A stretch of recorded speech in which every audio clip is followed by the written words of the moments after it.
Assalamu alaikum students. Today we will discuss our next topic, that is properties of acids. Okay, previous lecture में हमने introduction पढ़ा था, acids क्या होते हैं, डाइल्यूट एसिड क्या होता है, कंसनट्रेटेड एसिड क्या होता है, और डिफरेंट हमने नेचुरली अकरिंग एसिड के बारे में डिटेल में पढ़ा था। तो आज हम एसिड्स की डिफरेंट प्रॉपर्टीज़ के बारे में पढ़ेंगे। The first property is all acid contains the element hydrogen. ये बात हम प्रीवियसली पढ़ चुके हैं कि जितने भी एलिमेंट होते हैं, लाइक अगर मैं बात करूँ HCl है, हाइड्रोक्लोरिक एसिड है, H2SO4 है, या यहाँ पे अगर हम लिखते हैं HNO3, ठीक है। तो ये सारे के सारे एसिड अगर आप देखें तो इनमें कौन सा एलिमेंट है, हाइड्रोजन एलिमेंट इसमें प्रेजेंट है। और when an acid reacts with certain metals, अगर यही एसिड किसी भी मेटल के साथ रिएक्ट करते हैं देन क्या होगा, हाइड्रोजन गैस वहाँ से रिलीज़ होगी और सॉल्ट की फॉर्मेशन होगी, ठीक है। तो यहाँ पे क्या लिखा हुआ है, first property, all acid contains the element hydrogen when an acid reacts with the certain metals this hydrogen is given a new substance called a salt is formed. और रिएक्शन जो है इसकी वर्ड इक्वेशन क्या बनेगी, ये आपके सामने अभी हमने डिस्कस की है। और रियल एग्जांपल हम कौन सी लेंगे कि मेटल यहाँ पे हम यूज़ कर रहे हैं मैग्नीशियम, और एसिड हम यूज़ कर रहे हैं sulphuric acid. Mg is the symbol of magnesium और H2SO4 is the symbol of sulphuric acid. जब इन दोनों को आपस में रिएक्शन करवाएंगे तो इससे हाइड्रोजन गैस इवॉल्व होगी, ठीक है, और magnesium sulphate is a salt will be form there. Okay, the second हम प्रॉपर्टी क्या कहते हैं कि जैसे ही ये जो प्रीवियस लेक्चर जिस तरह हमने पढ़ा है, इस रिएक्शन के दौरान आपने अभी देखा कि हाइड्रोजन गैस जो है वो रिलीज़ होती है, ठीक है। लेट्स से हम यहाँ पे डिस्कस करते हैं कि यहाँ पे इस टेस्ट ट्यूब में ये रिएक्शन हो रहा है, ठीक है। और यहाँ पे अगर आप ये बबल फॉर्मेशन है, ये आप देख रहे हैं, तो ये बबल्स फॉर्मेशन हो रही है हाइड्रोजन गैस की वजह से।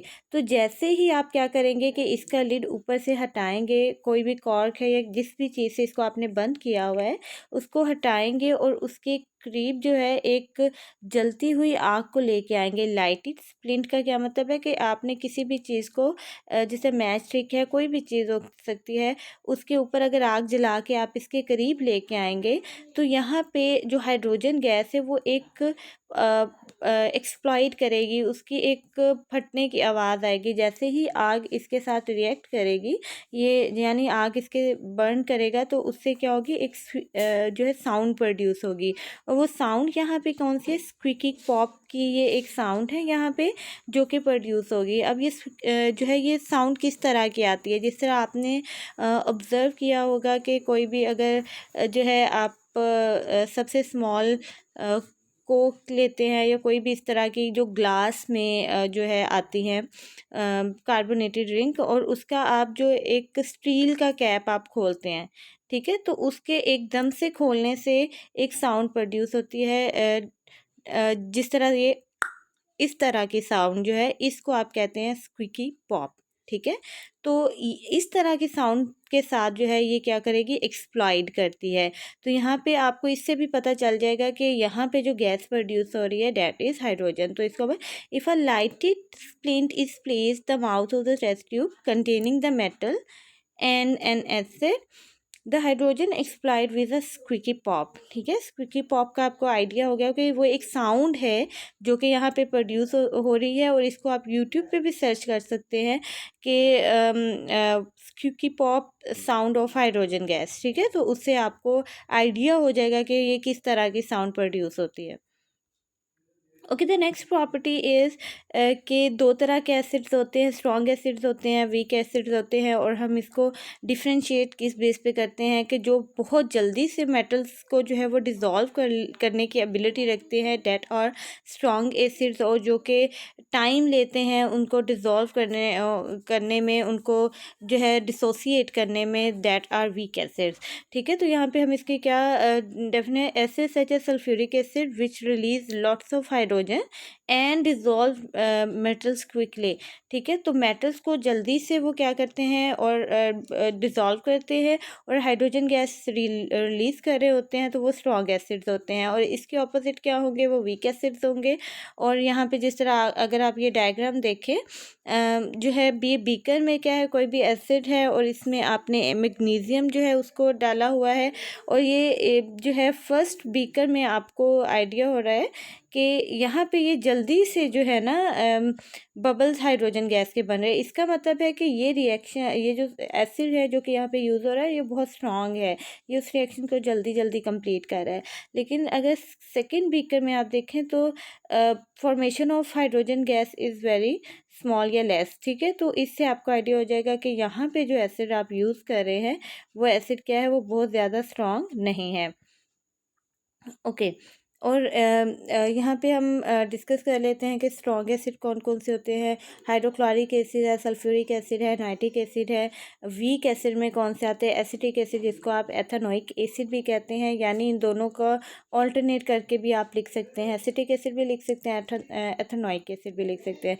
सिट्रिक एसिड है, टार्टेरिक एसिड है और कार्बोनिक एसिड है। ये चार क्या हैं, ये वीक एसिड्स हैं। और स्ट्रॉन्ग एसिड में आपके पास कौन कौन से, ये 3 है। Okay, the next property is कि जितने भी मेटल कार्बोनेट्स हैं, मेटल कार्बोनेट, मेटल कार्बोनेट्स, ठीक है, ये जो है जिस तरह यहाँ पे आपके साथ मेटल कार्बोनेट जब रिएक्ट करते हैं किसी भी एसिड के साथ, ठीक है, तो वो क्या करेगी, वहाँ पे कार्बन डाइऑक्साइड गैस जो है उसकी वो ज़रूर रिलीज़ होगा, जिससे आपको आइडिया हो जाएगा कि ये जो है यहाँ पे आपने एक जो है यहाँ पे रिएक्शन जो है एसिड का कार्बोनेट के साथ बहुत अच्छा और क्विकली हो रहा है। ठीक है, तो इसको उन्होंने वर्ड इक्वेशन आपके सामने क्या दी है कि जब एसिड रिएक्ट करता है किसी भी मेटल कार्बोनेट के साथ, तो उसमें वाटर बनता है, सॉल्ट बनता है और कार्बन डाइऑक्साइड गैस रिलीज़ होती है। और रियल एग्जांपल हम क्या लेंगे, सोडियम कार्बोनेट है, सोडियम कार्बोनेट है Na2CO3। और ये जब सल्फ्यूरिक एसिड के साथ रिएक्ट करेगा तो उससे क्या बनेगा कि ये आपका सोडियम है, ठीक है, ये सल्फेट के साथ आके बाइंड कर जाएगा, तो ये बनेगा सोडियम सल्फेट। और यहाँ से अगर आप देखें तो कार्बन डाइऑक्साइड गैस रिलीज होगी, एक O जो है वो इस H2 के साथ मिलके वाटर बना देगा। ठीक है, तो ये 3 जो है प्रोडक्ट्स बनती हैं इस रिएक्शन के दौरान, जब सोडियम कार्बोनेट जो है वो सल्फ्यूरिक एसिड के साथ आके रिएक्ट करेगा। Okay, what is test for carbon dioxide के अगर कोई भी रिएक्शन हो रहा है उसमें कार्बन डाइऑक्साइड प्रेजेंट है, तो उसके लिए टेस्ट आप क्या यूज़ कर रहे हैं। तो यहाँ पे ये जो टेस्ट है वो आपको क्या बता रहा है कि chemical test for carbon dioxide is to bubble it through lime water. अब लाइम वाटर की एग्जांपल हम किस तरह से इसको करते हैं कि अगर आप H2SO4 सॉरी अगर आप यहाँ पे कार्बन डाइऑक्साइड का रिएक्शन करवाते हैं किसके साथ, CaOH ट्वाइस के साथ, ठीक है, ये क्या है, ये लाइम वाटर है। ठीक है, लाइम वाटर को हम कैल्शियम हाइड्रोक्साइड सोल्यूशन भी कहते हैं। जब इनका आपस में रिएक्शन होगा तो इनके रिएक्शन से क्या बनेगा, इनके रिएक्शन से बनेगा CaCO3। ठीक है, और इसके साथ जो है वाटर की प्रोडक्शन होगी। ठीक है, तो ये अगर आप यहाँ पे देखें तो CaOH ट्वाइस जिसको आप लाइम वाटर भी कह रहे हैं, ये ट्रांसपेरेंट सोल्यूशन होता है। तो जैसे ही यानी जो है प्रोडक्शन होती है कैल्शियम कार्बोनेट की, तो ये किस में टर्न होना शुरू हो जाएगा, एक मिल्की सोल्यूशन में चेंज होना शुरू हो जाएगा। ठीक है, तो ये एक टेस्ट हम करते हैं कार्बन डाइऑक्साइड की प्रेजेंस के लिए, और इसको हम रीड कर लेते हैं। The chemical test for carbon dioxide is to bubble it through lime water calcium hydrogen solution. The lime water which was clear originally then turns milky. ठीक है, तो वो किस में चेंज हो जाएगा, वो ट्रांसपेरेंट सोल्यूशन था और वो मिल्की सोल्यूशन में चेंज हो जाएगा। Okay, this was all about the properties of acids. आपने इनको अच्छे तरीके से एज अ लॉन्ग क्वेश्चन भी कर लेना है। इसमें से शॉर्ट क्वेश्चंस जो हैं वो आपने सर्च करके लिखने हैं। ठीक है, और लर्न करना है इस टॉपिक को बहुत अच्छे तरीके से।